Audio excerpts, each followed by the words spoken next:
Chapter की starting होती है। हमें एक बैंक्वेट पार्टी का सीन दिखाया जाता है। वहाँ पर एक लेडी बोलती है आखिर इसके मेकअप के साथ क्या प्रॉब्लम है। हाँ, मैंने भी सुना था उसके बारे में, बट वो तो र्यूमर से भी ज्यादा बेहुदा दिखती है। तभी हमारी मेन लीड कैरेक्टर वहाँ पे एंट्री मारती है और वो सीधा एक पर्सन की तरफ बढ़ती है। फिर वो जो पर्सन है वो भी घबराने लगता है। वो पूछते है प्रिंसेस आखिर क्या प्रॉब्लम है। लेकिन तभी उसके आगे बोलने से पहले प्रिंसेस उसके गालों पर एक जोरदार चाटा धर देती है। फिर वो पर्सन अपने मन में बोलता है क्या, आखिर ये क्या हुआ, आखिर ये इस तरह की हरकत कैसे कर सकती है। वो पर्सन बोलता है लेडी डेबोरा आखिर क्या बात हो गई, आपने मुझे इतना जोर का चाटा क्यों मारा। फिर लेडी डेबोरा बोलती है मेरा जो हाथ है वो गलती से स्लिप हो गया था तो आई एम सॉरी। और आसपास के जो नोबल्स थे वहां पर वो तो इस शॉकिंग सीन को देखकर घबराए गए थे। फिर वो पर्सन दोबारा बोलता है लेडी डेबोरा आखिर आपने ऐसा क्यों किया, आखिर बताओ तो। फिर लेडी डेबोरा बोलती है अरे मैंने बताया तो, जो तुम्हारा चेहरा है उसे देख के पता नहीं मेरा हाथ क्यों स्लिप कर गया। लेडी डेबोरा मन में बोलती है क्या इसको मैं बेवकूफ नजर आती हूँ। फिर लेडी डेबोरा वहां से जाते वक्त बोलती है तो हाँ, तुम अपना चेहरा जरूर धो लेना जाने से पहले। डेबोरा अपने मन में बोलती है तुम एक पीस ऑफ ट्रैश हो जिसने एक सर्वेंट के साथ गलत काम ही नहीं किया, बल्कि तुमने अपनी प्रेग्नेंट वाइफ के जो पैर है उनको भी तोड़ दिया, उसे सीढ़ियों से नीचे गिराकर। तुम तो ये डिजर्व ही करते हो, इवन दो तुम तो इससे भी बदतर डिजर्व करते हो। फिर आसपास के लोग बोलने लगते हैं ओह माय गॉड, आखिर ये मैंने क्या देख लिया, इस अजीब सी लड़की को किसने बुलाया पार्टी में। फिर डेबोरा अपने मन में बोलती है तुम लोगों को जो बोलना है बोलो, वैसे भी तुम लोग कर क्या सकते हो। अब जबकि मैं ड्यूक सेम्योर की बेटी हूँ, मैं जो कुछ भी चाहूँ वो कर सकती हूँ, मेरी जितनी अथॉरिटी है उसके हिसाब से तो मैं कुछ भी कर सकती हूँ। कुछ देर बाद म्यूजिक बजने लगता है और लोग डांस करने लगते हैं और जो प्रिंसेस है वो एक कोने में खड़ी थी। तभी एक लेडी डेबोरा के पास आती है और बोलती है लेडी डेबोरा मुझे आपसे कुछ कहना है। फिर वो लेडी अपने मन में बोलती है आखिर कुछ भी हो मुझे इसको वॉर्न तो करना ही पड़ेगा एटलीस्ट, मैं इस तरह की हरकतों को और बर्दाश्त नहीं कर सकती। तभी हमें बताया जाता है इस लेडी का नाम लेफ्लीज है। फिर डेबोरा उसे बोलती है क्या बात हो गई विस्काउंटेस लेफ्लीज, और फिर उसे घूर के देखती है। फिर लेफ्लीज उसको देखकर बहुत ही ज्यादा घबरा जाती है और फिर वो वहां से भाग के जाने लगती है। लेकिन जाते जाते बोलती है लेडी डेबोरा प्लीज ज्यादा मत ड्रिंक कर लेना, मुझे बस आपकी सेहत की टेंशन हो रही थी। तभी डेबोरा अपने मन में बोलती है आखिर ये क्या था, मैं तो बहुत ही ज्यादा नर्वस हो गई थी क्योंकि वो एकदम से मेरे पास आके बात करने लगी थी। अरे यार, मैं भी ना बिना किसी रीजन के घबराने लगी थी। वो बोलती है अगर मैं सच कहूँ तो मैं डेबोरा सेम्योर से थोड़ी डिफरेंट हूँ, मेरे अंदर उसके जितना कॉन्फिडेंस और करेज बिल्कुल भी नहीं है। वैसे मैं तो बिल्कुल शॉक ही हो गई थी, मेरे अंदर अचानक से इतना करेज कैसे आ गया, क्योंकि जब मैंने उस पर्सन को चाटा मारा था मेरे अंदर कुछ ज्यादा ही करेज आ गया था और वैसे भी वो डिजर्व ही करता था। अरे अब इन सब बकवास का कोई भी मतलब नहीं, अब मैं और ज्यादा शाय एंड प्रिटी नहीं रह सकती जैसा कि मैं पास्ट में थी। मैं इसी बॉडी के अंदर रहकर सारे बेनिफिट्स लूंगी और एक विलेनस की तरह जीऊंगी कंफर्ट की जिंदगी। मैं अपनी पास्ट लाइफ में किसी की भी बातों में आ जाया करती थी। फिर हमें इसकी पास्ट लाइफ दिखाई जाती है। उसी का एक कजन ब्रदर हानजुन मैसेज करता है कि हे दोही, तुम्हारे ब्रदर को $100 चाहिए अभी। एक्चुअली जो मेरी आंट है वो अभी इस दुनिया में नहीं रही, तो मुझे अभी थोड़ी पैसों की जरूरत है। और ये सुन के मुझे इतना बुरा लगा था कि मैंने उसे पैसे ट्रांसफर भी कर दिए। और वैसे भी हर दूसरे हफ्ते इसका एक नया रिलेटिव मर जाता है। तभी हमें योन दोही का बैंक बैलेंस दिखाया जाता है जो कि सिर्फ $3 ही बचा था हानजुन को ट्रांसफर करने के बाद। बाय द वे, वैसे देखा जाए तो बहुत वक्त हो गया इनसे पूछे, बट किसी ने रिप्लाई ही नहीं दिया। अरे तुम लोगों ने जो मटेरियल्स अभी तक इकट्ठा करे हैं वो तुमने मुझे भेजे क्यों नहीं। फिर वो सब बहाने बनाने लग जाते हैं कि मुझे सर्दी लग गई और मुझे काम था। फिर यूं तो ही बोलती है ओह नो, अब शायद मुझे दोबारा से लाइब्रेरी जाना पड़ेगा। अब शाम का टाइम होता है, वो लाइब्रेरी से निकल जाती है। उसे बहुत तेज भूख लग रही थी लेकिन अब उसके पास पैसे भी नहीं बचे थे। तभी आसपास से उसको आवाज सुनाई देती है अरे तुम इसमें पैर मत रख देना, ये एकदम ब्रांड न्यू है। वहां पे 2 पर्सन खड़े होते हैं और दूसरा पर्सन बोलता है अरे ये शूज तो लिमिटेड एडिशन है ना, मुझे तो इसका बहुत ही ज्यादा प्रीमियम प्राइस देना पड़ा था, मुझे तो लगा था मैं इसके लिए पैसे इकट्ठा ही नहीं कर पाऊंगा।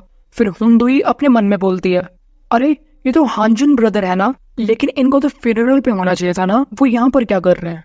फिर हानजुन का फ्रेंड उससे पूछता है अरे यार, तुम जैसे भिखारी के पास आखिर पैसे आए कहाँ से। अरे तुम्हें याद है कुछ वक्त पहले मैं एक लड़की से मिला था यून देही। फिर उसका फ्रेंड बोलता है यून देही, हाँ मुझे याद है, मैंने सोचा ये अच्छा रहेगा कि मैं उसके साथ एक ग्रुप में जुड़ जाता हूँ। लेकिन देखो, मैंने आज उसका इतना ट्रस्ट जीत लिया है, अगर मैं उससे पैसे की डिमांड भी करूँ तो वो मुझे मनी भी दे देती है बिना कुछ ज्यादा पूछे। और जो भी असाइनमेंट्स हमें मिलते हैं वो सब वही करती है अपने दम पर। हर हफ्ते जब भी मैं उसे बताता हूँ कि मेरा कोई एक रिलेटिव अब इस दुनिया में नहीं रहा, तो वो बिना ज्यादा सोचे मुझे पैसे दे देती है। फिर उसका फ्रेंड बोलता है, अरे ब्रदर, तुम्हारे पास तो एक एटीएम मशीन है, तुम तो बहुत ही ज्यादा लकी हो। हांजन बोलता है, अरे हाँ यार, मुझे पता है। ये सब देख के यून दोही एकदम टूट जाती है और वो सोचती है, क्या मैं इतनी फूल हूँ? क्या मैं सच में एक पुशओवर हूँ जो कोई भी मुझे बेवकूफ बना सकता है? फिर वो वहां से भाग के जाने लगती है। फिर थोड़ी देर में उसको उसकी मॉम का कॉल आता है। उसकी मॉम उससे बोलती है, दोही आखिर तुम घर कब तक आओगी? दोही पूछती है, आखिर क्या बात हो गई मदर, आपने कॉल क्यों किया है? तुम जल्दी घर पर आओ, खाना भी तो बनाना है। और हाँ, अगर डोजन वहाँ पे है तो थोड़ा उसे खाना भी दे देना। एक्चुअली मुझे थोड़ा काम आ गया था तो इस टाइम पे मैं घर पे हूँ नहीं। फिर दोही उसकी मदर से बोलती है, क्या वो खुद ही अपना खाना नहीं बना सकता? फिर उसकी मदर बोलती है, अरे ये तुम क्या बात कर रही हो? क्या तुम अपने छोटे भाई के लिए थोड़ा सा खाना नहीं बना सकती? फिर यून दोही बहुत ज्यादा गुस्सा हो जाती है और वो अपनी मदर से बोलती है, क्या उसके हाथ और पैर नहीं है? आखिर मैं अपनी ब्रदर की इतनी केयर क्यों करूं? वैसे भी वो इतना बड़ा तो हो ही गया है कि वो खुद का खाना खुद बना सके। फिर थोड़ी देर तक सन्नाटा हो जाता है। फिर उसकी मदर बोलती है, अरे दोही, आखिर क्या बात हो गई? क्या तुम्हारे बीच में झगड़ा हुआ है? लेकिन फिर दोही अपना कॉल काट देती है और फिर रोते हुए बोलती है, दोही तुम बहुत ही ज्यादा अच्छी हो और नाइस हो। ये सारे शब्द आखिर क्यों? मुझे पहले ही पता चल जाना चाहिए था, लेकिन सच में आखिर मैं इतनी इडियट क्यों हूँ? फिर तभी अचानक से उसके पीछे एक बाइक स्पीड से आ रही होती है। फिर तभी उसको कुछ इंपॉर्टेंट रियलाइज होता है। फिर उसी मोमेंट पर उसका एक्सीडेंट हो जाता है। फिर उसकी डेथ हो जाती है वहीं पे। तो कुछ इस तरह मेरी मीनिंगलेस डेथ हुई एंड फिर मैं रीइंकारनेट हो गई और मैं एक नोवल वर्ल्ड के अंदर ट्रांसमाइग्रेट हो गई, जिसमें मुझे ब्लैक थ्रोन को पाना है, वो भी एक विलेनस का रोल निभाते हुए, जिसका नाम डेबोरा सेम्योर है। फिर डेबोरा बताती है कि पहले दिन जब मैं इस वर्ल्ड में आई थी, वो खुद को एक बेड पे पाती है। फिर वो मिरर के आगे आती है और अपने आप को देखती है। फिर वो एकदम शॉक होके बोलती है, अरे मैं कितनी प्रीटी लग रही हूँ। वो सोचती है, आखिर ये सब हो क्या रहा है? मैं जग क्यों नहीं रही? क्या मुझे बुखार तो नहीं हो गया? क्या बस ये एक सपना नहीं है? फिर वो खुद को पिंच करती है और बोलती है, अरे यार ये तो बहुत ही ज्यादा दर्द कर रहा है। तभी एक सर्वेंट डेबोरा के रूम में आता है ब्रेकफास्ट को लेकर, और उस सर्वेंट से गलती से जो ब्रेकफास्ट है वो गिर जाता है। फिर वो बहुत ही ज्यादा घबरा जाती है और अपने घुटने पे आ जाती है। फिर वो बोलती है, मुझे माफ कर दीजिएगा प्रिंसेस, मैं मरना डिजर्व करती हूँ, मुझसे बहुत बड़ी गलती हो गई। फिर यून दोही, जो कि डेबोरा की बॉडी में आ चुकी थी, उसको कुछ समझ में नहीं आ रहा था, वो कंफ्यूज हो चुकी थी। वो सर्वेंट बोलती है, लेडी डेबोरा प्लीज मुझे माफ कर देना। फिर यून दोही अपने मन में बोलती है, डेबोरा, ये नाम पता नहीं क्यों सुना सुना सा लग रहा है। फिर वो बोलती है, अरे हाँ मुझे याद आया, ये तो वो नोवेल है टू डिवॉर द ब्लैक थ्रोन, इसको मैं पढ़ा करती थी। और डेबोरा तो उस नोवेल की मेन विलनस थी, और जो इस नोवेल का राइटर था वो इस फीमेल लीड को बहुत ही ज्यादा सफर कराता है नोवेल के अंदर। ये जो कैरेक्टर है, ये एक ऐसा कैरेक्टर है जो कि हर दिन कुछ ना कुछ बखेड़ा खड़ा कर देती थी, और इसकी एंडिंग भी बहुत ही ज्यादा बेकार होती है, जिसमें ये जेल में लॉक हो जाती है अपनी पूरी जिंदगी के लिए। फिर दोही बोलती है, इसकी पेल स्किन और खून की तरह लाल आंखें और वॉयलेट हेयर बिल्कुल वैसी है जैसे बुक की डिस्क्रिप्शन में लिखी थी। वो बोलती है, क्या आखिर ये सब कैसे पॉसिबल है? नो वे। तभी पीछे से एक पर्सन आता है। वो बोलता है, आखिर इस बार तुमने क्या बखेड़ा खड़ा कर दिया? फिर दोही अपने मन में बोलती है, अरे ये तो वही है, डेबोरा का फादर जॉर्जियस सेम्योर। ये इस वर्ल्ड के 5 सबसे बड़े आर्कमेजिस में से एक हैं, और इस पूरे सेम्योर फैमिली के अंदर इन्होंने बहुत ही ज्यादा बड़े बड़े काम करे हैं और खूब सारा फेम कमाया है। ये एक ऐसा कैरेक्टर है जो बहुत ही ज्यादा कोल्ड टेम्पर्ड है। दोही बताती है, मरियन सेम्योर एक लौती ऐसी पर्सन जिससे खुल के बात करता था, वो भी अब मर चुकी है। एनरिक जो कि यंगेस्ट चाइल्ड है, उसको बर्थ देते हुए, उसके बाद से तो ये और भी ज्यादा कोल्ड नेचर का हो गया। फिर दोही बताती है, और सबसे इम्पोर्टेंट चीज, ये सच में इसकी बेटी डेबोरा को बहुत ही ज्यादा हेट करता है। फिर जॉर्जियस बोलता है, पैथेटिक लड़की, क्या भूखा रहना कॉफी नहीं था कि अब तुम खुद को चोट भी पहुंचाने लग गई? तुम सिम्योर फैमिली के नेम पे एक धब्बा हो, तुम उल्टी सीधी हरकतें करती रहो, ऐसा चेहरा लेकर जो कि मेरी वाइफ की तरह दिखता है। फिर जॉर्जियस बोलता है, और हाँ, उस ज्वेल के बारे में इतना खास क्या है जो तुम ये सब कर रही हो। फिर डेबोरा अपने मन में बोलती है, ज्वेल। फिर उसे याद आता है कि जो डेबोरा थी वो बहुत दिनों से हंगर स्ट्राइक पे थी, क्योंकि उसे बहुत ही ज्यादा प्रीशियस ज्वेल चाहिए था, जो कि पूरे यूरोप में सिर्फ एक ही मौजूद है, द पिंक डायमंड। ऐसा लगता है मैंने कुछ ज्यादा ही हंगामा कर दिया और भूख हड़ताल कर दी, तो मुझे हैरानी नहीं है कि मुझे बहुत ही ज्यादा भूख लग रही है अभी। फिर जॉर्जियस डेबोरा से बोलता है, यहाँ पर एक लिमिट लाइन है जिसको तुम भी नहीं क्रॉस कर सकती, भले ही तुम मेरी बेटी क्यों ना हो। ये तुम्हारी फाइनल वार्निंग है और इतना ट्रबल करना बंद करो। तभी डेबोरा अपने मन में बोलती है, आखिर किसी के फादर इतने हैंडसम, मेरा मतलब ब्रूटल कैसे हो सकते हैं। ये बोल के जॉर्जियस वहां से चला जाता है। तभी पीछे से वो सर्वेंट बोलती है, माय लेडी, मुझे माफ कर देना, ये सारी मेरी गलती थी, मेरी वजह से आपको इतना डांट खानी पड़ी, प्लीज मुझे माफ कर दीजिए। फिर डेबोरा अपने मन में सोचती है, मैं बार बार ये सोच के परेशान नहीं होना चाहती कि मैं एक नोबल वर्ल्ड में फंस चुकी हूँ जिसमें कोई भी दूसरा इंसान मेरे साथ नहीं है। फिर डेबोरा उस सर्वेंट से बोलती है, ऑल राइट, कोई बात नहीं, अब तुम यहाँ से जा सकती हो। फिर सर्वेंट वो सब साफ करके वहां से चली जाती है। एंड अब के बाद मैं डूही को डेबोरा करके ही बुलाऊंगा, तो कंफ्यूज मत होना। फिर डेबोरा बोलती है, ये ऊपर वाले ने मुझे किस सिचुएशन में लाके पटक दिया। मैंने अपनी पिछली जिंदगी एक पुशओवर बन के बिता दी थी, अब इस वर्ल्ड में ट्रांस माइग्रेट हो गई। और सबसे बेकार बात, मैं ना ही इतनी कोई खास मेन कैरेक्टर हूँ, बल्कि मैं तो किसी मेन कैरेक्टर की बेस्ट फ्रेंड भी नहीं हूँ। और वैसे भी उन सभी कैरेक्टर्स में से मुझे इस विलेनस का ही क्यों रोल मिला, आखिर डेबोरा ही क्यों। बट फिर भी ये इतना बुरा भी नहीं है। डेबोरा की बॉडी के अंदर आए मुझे 10 दिन हो गए हैं। हाँ, जो रेपुटेशन है वो इतनी अच्छी नहीं है, बट एक विलेनस की तरह जीना उतना बेकार भी नहीं है। वो बोलती है, अब तुम लोग इसी को देख लो, इस डेबोरा ने इनको कितना बुरी तरह ट्रीट किया होगा इतना डिसिप्लिन में लाने के लिए। फिर डेबोरा बोलती है, वैसे देखा जाए तो ये इतना कुछ खास मैटर नहीं करता और शायद ये अच्छा ही हुआ। तभी पीछे से एक सर्वेंट बोलती है, मिस, क्या आपने ब्रेकफास्ट कर लिया। डेबोरा बोलती है, अभी नहीं, तुम जाओ यहाँ से। वो बोलती है कि हाँ, ये बहुत ही अच्छी जिंदगी है अगर मेरी पिछली जिंदगी को कंपेयर किया जाए तो। डेबोरा की बॉडी के अंदर रहकर मैं जो चाहूँ वो कर सकती हूँ और किसी के पास इतनी अथॉरिटी नहीं कि वो मुझे कुछ करने से रोक पाए। और ये पहली बार है कि मैं अपनी 24 साल की जिंदगी में एक लग्जरियस जिंदगी जी रही हूँ। मुझे नहीं लगा था कि इस वर्ल्ड में जो मॉर्निंग है वो इतनी ज्यादा पीसफुल एंड रिलैक्स्ड होती है। आखिर कौन जानता था कि मेरी पुश ओवर लाइफ में इस तरह का टर्निंग पॉइंट आएगा। और जैसा कि मुझे फादर ने कहा कि मैं अभी प्रोबेशन में हूँ, तो ऐसी प्रोबेशन में मैं पूरी जिंदगी रहना पसंद करूंगी। और जिनको नहीं पता, प्रोबेशन से इसमें मतलब है कि डेबोरा को पनिशमेंट मिली है और वो रूम के अंदर बंद है। फिर थोड़ी देर बाद एक लेडी डेबोरा के रूम में एंटर करती है और वो बोलती है, ये बहुत ही ग्रेट हॉनर की बात है कि मुझे आपसे मिलने को मिला लेडी डेबोरा। मेरा नाम हेलेन है और मैं एक डिजाइनर हूँ। फिर डेबोरा अपने मन में बोलती है, भले ही मैं बाहर नहीं जा सकती पनिशमेंट की वजह से, बट इससे कुछ खास फर्क नहीं पड़ता क्योंकि मैं जब चाहूँ तब एक अप्रैल डिजाइनर को बुला सकती हूँ। और ये कुछ ऐसा है मानो किसी ने मेरे मुंह में सोने का नहीं, डायमंड का चम्मच डाल दिया हो। ये लोग मुझे खाना खिलाते हैं, मुझे नहलाते हैं, मुझे ड्रेसअप कराते हैं और मुझे 1 इंच भी नहीं हिलना पड़ता।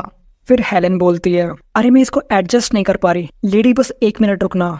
फिर थोड़ी देर में वो एक के बाद एक ड्रेसेस को डेबोरा के सामने लाकर रख देती है। फिर लेडी डेबोरा अपने मन में बोलती है, आखिर इतनी सारी अल्ट्रा लग्जरियस ड्रेसेस यहाँ पे क्या कर रही हैं। मेरा जो पूरा रूम है वो एकदम डिपार्टमेंट स्टोर के एक VIP रूम की तरह बदल गया है। फिर हेलेन बोलती है, हम बहुत ही ज्यादा खुश हैं और ये एक होनर की बात है कि आपको हम हमारे बुटीक ड्रेसेस दिखा पाए लेडी डेबोरा। फिर हेलेन अपने मन में बोलती है, आखिर इनका कोई रिएक्शन क्यों नहीं आ रहा, क्या ये ड्रेसेस इनको पसंद नहीं आई। फिर हमें बताया जाता है कुछ समय पहले जब दूही इस वर्ल्ड में ट्रांसमाइग्रेट नहीं हुई थी, तब लेडी डेबोरा ने हेलेन को कहा था, हे तुम मेरे लिए नई ड्रेसेस तैयार करो। फिर हेलेन उनसे बोलती है, लेडी डेबोरा, मैं ये कहना चाह रही थी कि इस सीजन थोड़ा मुश्किल हो सकता है क्योंकि इस वक्त बहुत सारे रिजर्वेशन आ चुके हैं हमारे पास। फिर डेबोरा उसे गुस्से में बोलती है, क्या तुम मुझे मना कर रही हो। फिर हेलेन बहुत ही ज्यादा घबरा जाती है और बोलती है, अरे नहीं माय लेडी, मैं मेक श्योर करूंगी कि जल्दी से जल्दी आपकी जो ड्रेसेस है वो टेलर हो जाए। हेलेन अपने मन में बोलती है, अरे अभी तो बस 3 वीक्स ही बीते हैं जब इन्होंने मुझ पर चिल्लाया था और मुझे धमकाने लगी थी। खैर जो भी हो, अगर मैंने अभी इसको इम्प्रेस नहीं किया और ये मुझसे दोबारा से गुस्सा हो गई तो फिर कौन जानता ये मेरे साथ क्या करेगी। फिर हेलेन डेबोरा से बोलती है, लेडी डेबोरा, इन दिनों ये सारी बहुत ही ज्यादा पॉपुलर ड्रेस स्टाइल्स हैं। तभी लेडी डेबोरा एक ड्रेस के पास आती है और अपने मन में बोलती है, ओह माय गुडनेस, ये कितनी अमेजिंग ड्रेस है, कितनी फ्लैशी दिख रही है और मैं बहुत ही ज्यादा प्रीटी भी लगूंगी इस चेहरे के साथ, तो नो बेटर मैं कोई सी भी ड्रेस पहन लूं। फिर हमें बताया जाता है जो डेबोरा है, क्योंकि वो उन लोगों को ये रियलाइज नहीं कराना चाहती कि वो एक पुश ओवर है। फिर हेलन डेबोरा से पूछती है, लेडी डेबोरा आपको ये ड्रेस कैसी लगी? तभी उस ड्रेस के जो व्हाइट फर थे वो धीरे धीरे डेबोरा के पास आते हैं। इस वजह से उसे छींक आने लगती है। फिर डेबोरा सोचती है, नहीं मुझे कुछ भी करके इसको रोकना होगा। फिर हेलन बहुत ही ज्यादा घबराते हुए बोलती है, लेडी डेबोरा ये जो ड्रेसेस है ये बस एक प्रोटोटाइप है अभी के लिए, जिसके ऊपर अभी हम काम कर रहे हैं। अगर आप मुझे बस 3 दिन और दे देंगी तो मैं आपके लिए और भी ज्यादा फ्लैशी और सॉफ्टी ड्रेसेस तैयार करूंगी। फिर डेबोरा अपने मन में कहती है, क्या यहाँ पे ऑलरेडी बहुत सारी ड्रेसेस है लेकिन अभी भी इसके पास और ड्रेसेस बाकी है? लेकिन डेबोरा कैसे न कैसे करके वो अपनी चीख रोक रही थी। फिर हेलन बोलती है, कोई बात नहीं, अगर आपको ये ड्रेसेस पसंद नहीं आई तो अब मैं आपके लिए वो ड्रेसेस लाती हूँ जो कि आपको पसंद आएंगी। मैं जितना हो सके उतना ज़्यादा ज्वेल्स को उन ड्रेसेस के अंदर अटैच करूंगी ताकि वो और ज़्यादा लग्जरियस दिख सके। फिर डेबोरा बोलती है, चलो जो सबसे बेकार सिचुएशन थी उससे मैं बाहर निकल गई और उनको ये रियलाइज भी नहीं हुआ कि मैंने बहुत देर से अपनी चीख को रोका हुआ था। फिर वो बोलती है, देखा जाए तो ज्वेल्स बहुत ही बढ़िया है क्योंकि उनको हम कैश में कन्वर्ट कर सकते हैं। फिर डेबोरा एक मिरर के सामने आती है और खुद को देखते हुए कहती है, इससे फर्क नहीं पड़ता मैं इसको कितनी बार देखूं, लेकिन ये एक टैलेंटेड और एक प्रीटी फेस ही दिखता है। अब बस थोड़ा सा मुझे अपनी आईब्रोज को रेज करना है जिससे मैं थोड़ी और डरावनी लग सकूं। मुझे ये फेस बहुत ही ज्यादा पसंद है। तभी डोर पे नॉक नॉक होती है। एक सर्वेंट बताता है, लेडी डेबोरा जो आपके प्राइवेट ट्यूटर है वो बाहर वेट कर रहे हैं आपका। डेबोरा कहती है, प्राइवेट ट्यूटर? फिर वो अपने रूम से बाहर निकलती है और जब वो उस बाकी के घर को देखती है वो कहती है, ये तो बहुत ही ज्यादा बड़ा है, इन लोगों ने कितना पैसा और कितना मैन पावर खर्च किया होगा इस तरह की जगह बनाने में। एंड सच कहूं तो मैं बहुत ही ज्यादा जेलस फील कर रही हूँ क्योंकि इस डेबोरा के पास एक प्राइवेट ट्यूटर भी था और रही बात मेरी, तो मेरे पास तो एक बेसिक सा इंटरनेट कोर्स लेने तक का ही मनी नहीं होता था। वैसे अब देखते हैं क्या होता है, क्योंकि हर दिन मैंने स्किप ही किया है और एक भी दिन का होमवर्क मेरा कंप्लीट नहीं है। और हुआंग जो मेरा ट्यूटर है, इस वजह से वो मुझ पे बहुत ही ज्यादा गुस्सा हुए थे। अब ये कैसी अजीब अजीब सी मेमोरीज मेरे दिमाग में आ रही है। ऑल्दो डेबोरा को अपनी पूरी जिंदगी में किसी चीज की टेंशन नहीं थी। तभी वो उसके ट्यूटर के पास पहुंच जाती है और वो बोलती, अरे रुको, अगर मैं इस बारे में सोचूं तो मैंने ये रियलाइज किया है 24 साल की एक पुश ओवर लाइफ जीने के बाद अब यहाँ पे कोई ऐसा रीजन बचता ही नहीं है कि मैं अब एक पुश ओवर की तरह जिंदगी जीऊं। फिर वो बोलती है, क्या ये पर्सन तो ये तो तुम हो, the second son of the family, बेलेक सेम्योर। फिर हमें बताया जाता है सेम्योर फैमिली के जितने भी सक्सेसर हैं वो हर जेनरेशन में एक ट्विन के तौर पर बॉर्न होते हैं। इनके पास ऐसी क्वालिटीज है जो कि एक फैमिली हेड के अंदर होनी चाहिए और वो जो ट्विन्स हैं वो आपस में ही कॉम्पीट करते हैं और ये रीजन हो सकता है कि ये जो ट्विन्स हैं इनके अंदर थोड़ा पर्सनैलिटी डिसऑर्डर है। तभी बेलेक बोलता है, डेबोरा तुम्हारे बारे में जो र्यूमर्स हैं वो पूरे मेज टावर में फैल चुके हैं और तुम्हें तो पता ही होगा एक नोबल एक स्कॉलर भी होता है, तो ऐसी स्कॉलर पर्सनैलिटी को बहुत ही ज्यादा संभाल के रखना चाहिए। तो आज के दिन प्लीज अच्छे से बिहेव करना। ये बोल के वो आगे की तरफ चला जाता है। तभी लेडी डेबोरा सोचती है, क्या इसने मुझे मनहूस कहा? बल्कि ये तो खुद बहुत ज्यादा मनहूस इंसान है जो कि फ्यूचर में जो फीमेल प्रोटैगनिस्ट है मिया बिनोचे उसको किडनैप करेगा और लॉक कर देगा। और देखा जाए तो जो ओरिजिनल डेबोरा होगी उसके ऐसे वर्ड सुनकर बहुत ही ज्यादा गुस्सा हो जाती, बट मैं रियल डेबोरा तो हूँ नहीं। और इसको अगर मैं अपनी फैमिली से कंपेयर करूँ पिछली जिंदगी की तो ये तो बहुत क्यूट था। और अभी बेलेक और जो फर्स्ट सन है रोजार्ड वो पूरी जान लगा रहे हैं ताकि वो खुद को रिकॉग्नाइज करवा सके सेम्योर फैमिली के हेड के तौर पर। तो अगर इनसे कंपेयर करा जाए तो मैं तो बस थोड़ा बहुत खेल ही रही हूँ और ये इतनी लग्जरियस जिंदगी अरे डोट तुम्हारी वजह से ही मिल पाई है मुझे। तभी डेबोरा अपने ट्यूटर के पास पहुंचती है। डेबोरा बोलती है, तो गाइस पहले मुझे एक चीज क्लियर करनी है, लास्ट टाइम जो सेकंड सन था मैंने उसको ट्यूटर बता दिया था, तो एक्चुअल में वो ट्यूटर नहीं था, उसका ट्यूटर ये पर्सन है। फिर डेबोरा बोलती है, सो ये वो पैट्रिक है जो मेरी हिस्ट्री क्लासेस लेता है। तो अगर तुम्हें नहीं पता तो पैट्रिक को नोबल्स कहा जाता है, कंफ्यूज मत होना। फिर वो ट्यूटर घबराते हुए बोलता है, फिर लेसन को स्टार्ट करते हैं। फिर वो ट्यूटर पूरे एस्टिया एम्पायर की जो पिछली 100 साल की हिस्ट्री थी वो बताने लगता है लेडी डेबोरा को। तो उसी में से थोड़ी इन्फॉर्मेशन हमको बताई जाती है कि पूरे एस्टिया एम्पायर में कुछ गिनी चुनी प्रेस्टीज फैमिलीज एग्जिस्ट करती है जिनका जो इन्फ्लुएंस है वो दूसरे नंबर पे आता है रॉयल फैमिली से। फिर हमें उन फैमिलीज का नाम बताया जाता है सबसे पहले द सिम्योर ऑफ मैजिक, फिर द मोंटेस ऑफ स्पिरिट्स, द ऑर्गो of swords, the Visconti of gold. ये 4 प्रेस्टीज फैमिलीज हैं। इन सभी में से जो सिम्योर फैमिली है उसे राइट्स मिले हैं कि वो मेज टावर को मैनेज कर सके, जो 11वें एम्परर थे उनके थ्रू, क्योंकि हमारी फैमिली ने एम्पायर की पावर को स्ट्रेंथन करने में बहुत ही ज्यादा कंट्रीब्यूट किया था और ये टास्क पिछले 500 सालों से चला आ रहा है। आगे ट्यूटर बताता है मिर्जू सेम्योर जो कि फर्स्ट फैमिली हेड था, उसने पूरे एम्पायर की जो फाउंडेशन थी उस पर बहुत ही ज्यादा कंट्रीब्यूट किया था और जो फर्स्ट